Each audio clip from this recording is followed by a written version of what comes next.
आप सभी श्रोता मित्रों को हार्दिक नमस्कार। प्रस्तुत है निशा परवेज जी द्वारा लिखित कहानी सजा। उमा आई है। किसी ने ये 3 शब्द शोक सभा में ऐसे परोसे मानो वहाँ लोग मौत में इकट्ठे नहीं हुए हैं, बल्कि वहाँ कोई पंचायत बैठी है और ऐलान किया जा रहा हो कि मुलजिम हाजिर है। सभी बैठे लोग जो नीचे मुंह किए बैठे थे, सबने चौंक कर अपने सर ऊपर किए और सबकी दृष्टि बोलने वाली के मुंह पर टिक गई थी। बोलने वाली कमला मौसी ने दन्न से जैसे 3 शब्दों के गोले दागे थे और अब वह भेद भरी मुस्कान के साथ खड़ी थी। वह ठीक अम्मा के पीछे दीवार से टिकी बैठी थी। अम्मा ने उसका टेका ले रखा था। अम्मा को वह अपना टेका देकर अब तक महसूस कर रही थी कि अम्मा को ऐसे दुख में वह सहारा दिए है। अम्मा का बूढ़ा शरीर भी जैसे उससे सहारा मांग रहा था। उमा के आने के समाचार ने शिथिल वातावरण में सरगर्मी ला दी थी और अब सारे लोग सतर्क और उत्सुकता से बाहर के दरवाजे की तरफ देखने लगे थे। उमा का समाचार सुनकर उससे ज़्यादा देर बैठा नहीं गया। वह झट से दीवार का सहारा छोड़कर खड़ी हो गई। अम्मा, जो उससे टिकी बैठी थी, अब खुद सचेत होकर बैठ गई थीं। किसके चेहरे पर क्या भाव आए या हड़बड़ी में देख नहीं पाई, पर जाते जाते उसने अम्मा के दुखी चेहरे पर गुस्से के भाव पढ़ लिए थे। कहाँ जा रही है? अम्मा ने पूछा। वह समझ चुकी थी कि वह उमा का समाचार पाकर उठकर जा रही है। अम्मा, ज़रा बाथरूम जाना था, कहते हुए वह अम्मा की अवहेलना कर पीछे की तरफ निकल गई। पीछे से अमरूद के पेड़ से नीचे होती हुई वह सामने आ गई। उमा बाहर बगीचे में रखी कुर्सी पर गुमसुम अटैची लिए बैठी थी। उसके साथ एक पुरुष भी था, सहमा सा, भयभीत आंखों से सामने की सड़क पर देखता बैठा हुआ था। उमा के साथ वाले व्यक्ति का उसने मुस्कुराकर स्वागत किया। वह समझ गई कि वह व्यक्ति और कोई नहीं, उमा का पति दिनेश है। उसे देखते ही दोनों उठ गए। कैसी है रे? उसने बरसों बाद उमा की पीठ पर हाथ रखा तो उसे लगा जैसे सुकोमल उमा की पीठ खुरदरी सी हो गई। उसे देखते ही उमा की आंखें डबडबा उठी। बरसों बाद मिलने का वह क्षण था जो हर एक का मन रुला देता है। दीदी, ये मेरे पति दिनेश हैं। उमा रोते हुए उससे लिपट कर बोली। उसने ध्यान से उमा को देखा। उमा की मांग के दोनों तरफ से उड़ते कई कई बाल सफ़ेद हो गए थे। आँख के नीचे बड़ा सा कालापन उसकी बीमार और कमज़ोर काया का परिचय दे रहा था। उसने हैरानी से एकदम से बुढ़ाती उमा को देखा। दीदी, बाबूजी के देहांत की खबर मुझे तीसरे दिन लगी तो मैं अपने को रोक नहीं पाई और चली आई। उमा रोते हुए बता रही थी। ठीक है रे, तू कैसे नहीं आती? तू तो उनकी लाडली थी। चल, पहले थोड़ा हाथ मुंह धो लेना, फिर अम्मा से मिलना। कहकर वह दोनों को बगल वाले घर में ले आई जो मेहमानों के लिए खाली करवाया गया था। उमा मेहमान नहीं थी, पर उमा को एकदम से आते ही उत्तेजित वातावरण में धकेला भी तो नहीं जा सकता था। दीदी, बरसों बाद मायके से 2 लाइनों की पाती भी आई तो काले अक्षरों वाली, शोक संदेश वाली, वह भी जाने कैसे किसी ने भेज दी थी। उमा कहते हुए रो रही थी और उसने अपना सर झुका लिया था। फ़ोन करने का मुझे ध्यान था रे उमा, पर हड़बड़ी में किसी को ध्यान नहीं रहा। उसने अपनी सफाई देते हुए कहा। सब कुछ अचानक हुआ और सब अचानक करना पड़ा था ना। उसने अपनी सफाई देते हुए यह बात कही तो लोहे के पलंग पर बैठती उमा उसे इस तरह देख रही थी जैसे कह रही हो, बाप के मरने का समाचार पाने की भी हकदार नहीं रही। जीते जीतना वंचित कर दिया तुम लोगों ने। उसकी चुप आंखें ढेर सारे प्रश्नों के साथ उस पर टिकी थीं। अम्मा से मिलना है दीदी। चाय की प्याली लिए उमा मना करते बोली। उसकी छटपटाहट को देखकर वह समझ रही थी, जितनी वह बाहर से व्याकुल दिख रही थी उससे कई गुना वह भीतर से बेचैन थी। उसकी सारी उथल पुथल से अनभिज्ञ दिनेश लगातार चुप बैठा जल्दी जल्दी चाय पी रहा था। कभी वह उसे कभी उमा को देख लेता था। दिनेश की आंखों में भय और लाचारी थी। यहाँ से चले जाने की उतावली भी थी। उसे बार बार यह भय सता रहा था कि जाने उसके साथ क्या व्यवहार हो। ससुराल में पहली बार आए दामाद की आंखों में चंचलता और प्रसन्नता होती है, पर उसकी आंखों में भय समाया था। चाय ले ले उमा, फिर अम्मा के पास चलते हैं, उसने उमा को समझाया। उसे लगा चाय पीकर थोड़ा वह स्वस्थ हो जाएगी। वो अम्मा से मिलने का क्षण जितना हो टालना चाह रही थी। चाय पीकर उमा उसे खाली खाली आंखों से देखने लगी। उसे भी लगा कि उमा को इस तरह ज़्यादा देर टालना ठीक नहीं होगा। चल रे, अम्मा से मिल लेते हैं, उसने अचानक कहा तो दोनों एकदम से खड़े हो गए। उमा तो देर से इसी क्षण के लिए जैसे आतुर सी थी। दिनेश को साथ ले जाना ठीक होगा या नहीं, सोचती रही, पर जैसे दिनेश तो उमा का आंचल छोड़ना ही नहीं चाहता था। तब उसे ऐसा लगा जैसे नए घर में किसी के घर मेहमानी पर बच्चे जब अपनी माँ के पास मंडराते रहते हैं। घर मेहमानों से भरा था, सभी लोग थे, अम्मा की तरफ से, बाबूजी की तरफ से, और भी सारे ख़ानदान के लोग थे। बस एक उमा नहीं थी, और किसी ने उमा की गैर हाजिरी को महसूसा भी तो नहीं था। तो जाने कैसे उसने शोक पत्र उमा के नाम भी पोस्ट कर दिया था चुपचाप। कोने की दीवार से टिकी एक तरफ अम्मा चुपचाप बैठी थी। उसने कमरे तक लाकर उमा को छोड़ दिया और दरवाजे की आड़ से चली गई। अब आगे की भूमिका खुद उमा को निभानी थी।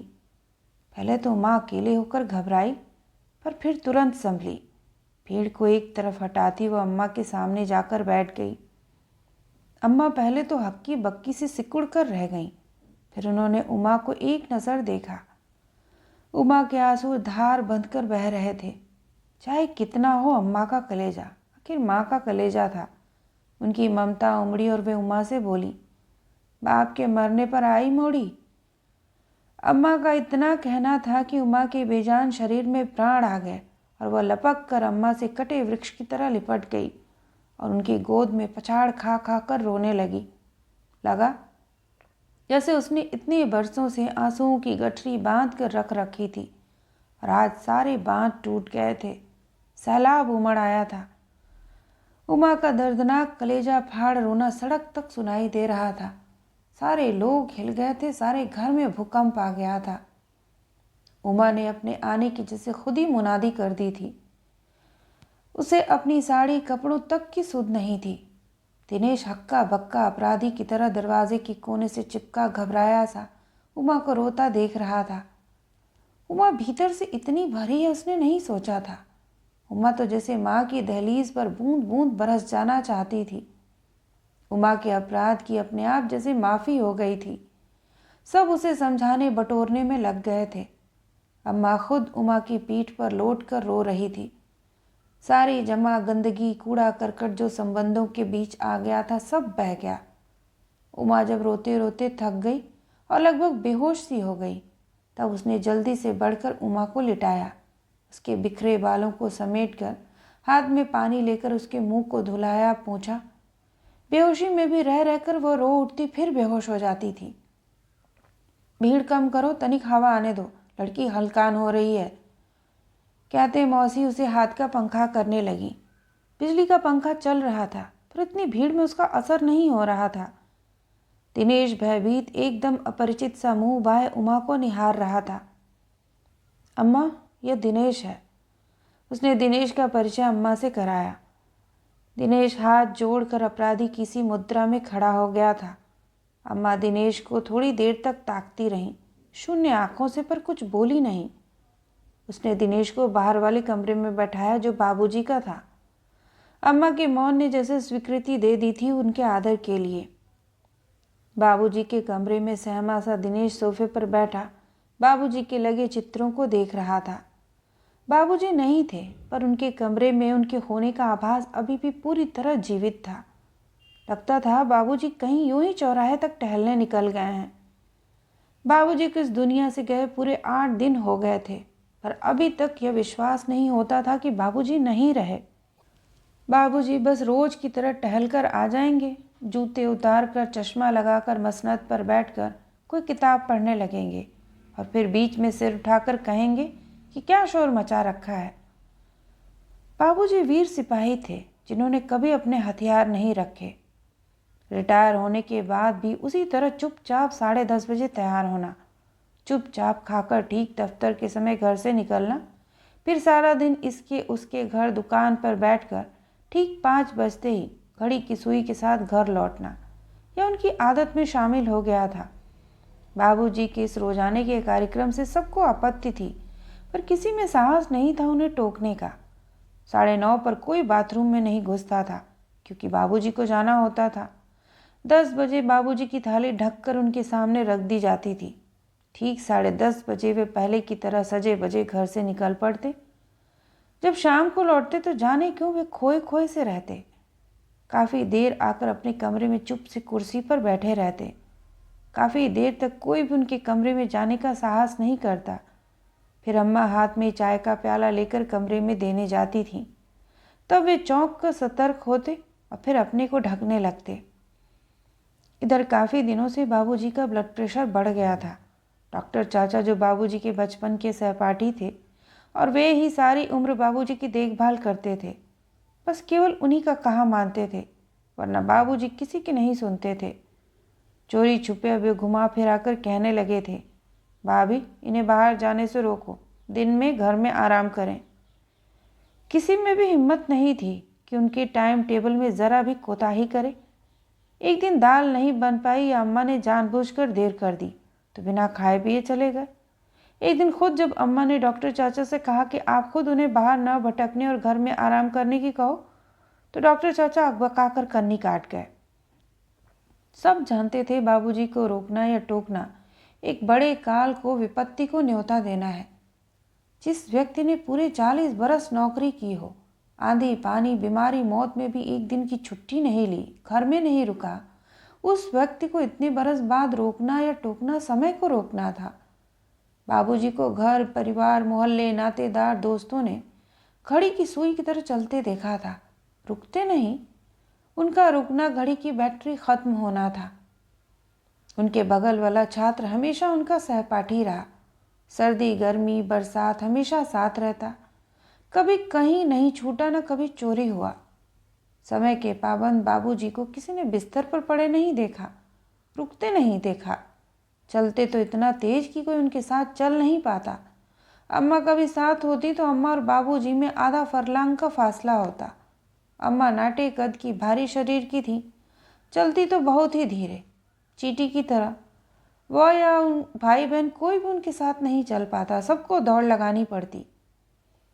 अम्मा कभी बाबूजी के साथ जाती तो बाबूजी 15 मिनट में घर पहुंच जाते और किसी को चौगड्डे तक दौड़ाते अम्मा को देखने के लिए। अम्मा हाफती सी घिसटती आती। घर आकर उन्हें तुरंत पानी का गिलास चाहिए होता, इसलिए कोई न कोई लिए तैयार रहता। पानी को गले से नीचे उतार कर वे बड़बड़ाती कि कोई ऐसा भी चलता है कि पीछे वाले की जान निकल जाए। अम्मा की घुड़की को बाबूजी हंसकर झेलते और काले चश्मे के ऊपर से शरारत से उन्हें देखते मुस्कुराते। क्या बढ़िया जोड़ी है। अरे अब तुम्हें भगवान ने पॉकेट एडिशन बनाया तो क्या करें, कितना धीरे चले। धीरे ही तो चले, धीरे चलते चलते तो ससुरे पैर पिरा गए। इंसान को कड़क सिपाही की तरह रहना चाहिए, क्या कीड़े घाईसाला रेंगते चलो। बनाओ बिटिया चाय, तुम्हारी अम्मा थक गई हैं। बाबूजी जिस दिन हंसी मजाक करते, सारे घर पर जैसे रौनक सी बनी रहती। शादी ब्याह के घर जैसा उत्साह बना रहता। जब नाराज होते तो लगता धरती में भूकंप आ गया है। लोटा गिलास से लेकर घर का हर सामान सदस्य तक लड़खड़ाने लगता। जब मस्त मूड में रहते तो बड़ी से बड़ी गलती के लिए कुछ नहीं कहते थे, पर जब नाराज रहते तो छोटे से छोटे अपराध को भी क्षमा नहीं करते। दुनिया में क्या हो रहा है, दुनिया प्रगति कर रही, इससे उन्हें कोई लेना देना नहीं रहता। उनका अपना घर, वही पुराना सामान, जीने का अपना तरीका और मिलने वाले भी वही लोग, सब जैसे बंधे बधाए थे। बाबूजी घर में नहीं है और उन्हें बुलाना है तो घड़ी देखकर अंदाज़ा लगाया जाता कि अभी इस समय कहाँ होंगे। सब जैसे तयशुदा रहता। रात कभी देर हो जाती तो अम्मा भैया को सायंकाल पर डॉक्टर चाचा के घर दौड़ाती तो वे वहाँ आराम से कोई इंजेक्शन लगवाते मिलते। छोटी मोटी दवा पर तो जैसे उन्हें विश्वास ही नहीं होता। उन्हें तो बस इंजेक्शन पसंद था। घबराहट हो रही है तो इंजेक्शन, कमज़ोरी आ रही है तो इंजेक्शन। अक्सर वे डॉक्टर चाचा से मजाक करते, ससुरी पहाड़ जैसे शरीर में भला छोटी मोटी गोली क्या काम करेगी। भगवान के दिए 5 भाई बहन थे।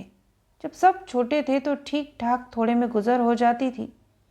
जब लड़कियों ने बगल से सर निकालना शुरू किया तब बाबूजी के माथे पर चिंता उभर आई। 3 लड़कियों को निपटाना कोई दिल लगी नहीं थी। उसका अपना ब्याह तो देखते देखते हो गया, क्योंकि बाबूजी के दोस्त ने अपनी बहू बनाने की पहल कर दी थी। पहली बिटिया का ब्याह तो ओने कोने झाड़ने से भी हो जाता है। नातेदार भी देने दिलाने में अपना रोल अदा कर देते हैं। बाबूजी को पता भी नहीं चला और ब्याह हो गया। कर्जा भी नहीं लेना पड़ा। अम्मा के गहने, थोड़ी बहुत जमा पूंजी और गांव की खेती की फसल से ही ब्याह निपट गया। दूसरी उमा के समय तो जैसे सबकी आंखें बाहर निकल आईं। जमाना भी आगे सरक गया था। इस बार बाहर के रिश्ते आते और उनकी बेशर्मी से मांगी रकम सुनकर सब दंग रह गए। पहले तो एमए करने के बाद बाबूजी ने उमा को 2 बरस ब्याह के लिए रोक रखा, पर जब कहीं जुगाड़ नहीं जमा तो उसे बहुत ना नू करके नौकरी की इजाज़त दे दी।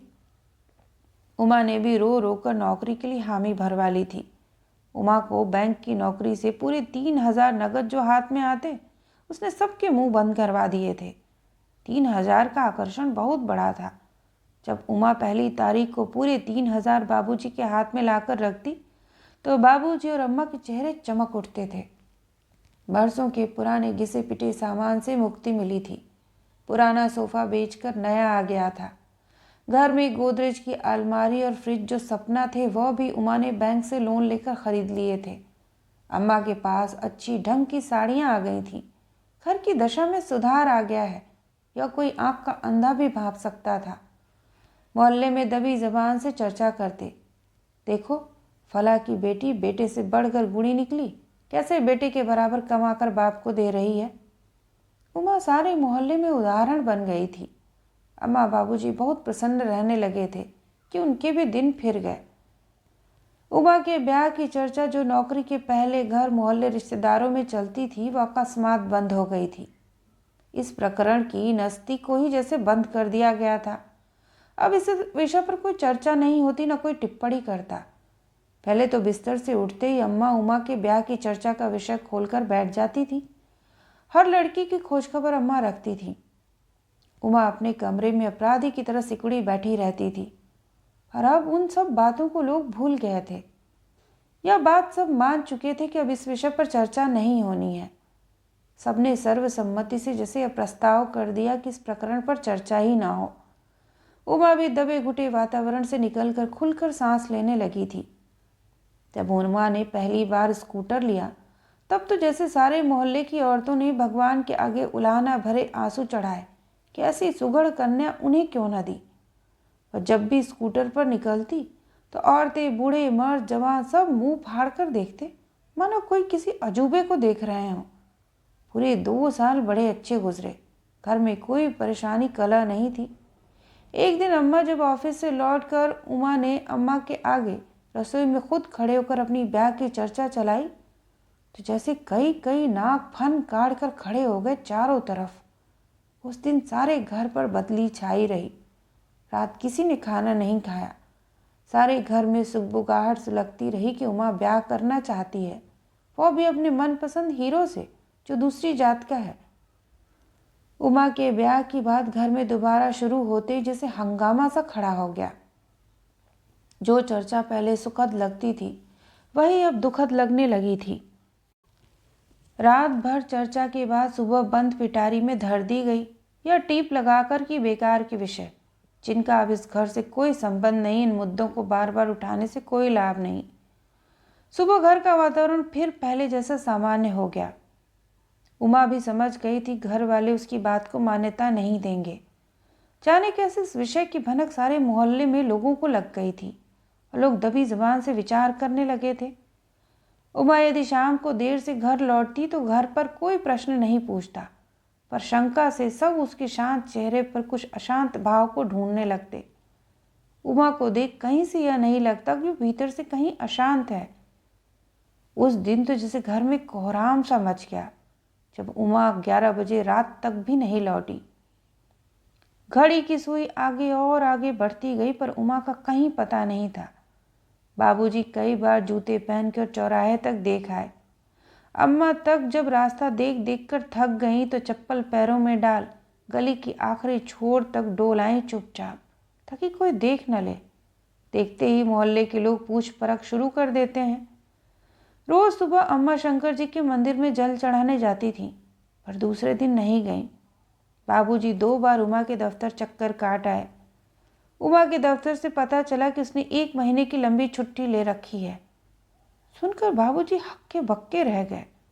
दफ्तर वाले भी दंग थे कि बेटी की लंबी छुट्टी की खबर बाप को कैसे नहीं थी, जबकि दरखास्त में उमा ने बाप की बीमारी का ही उल्लेख किया है।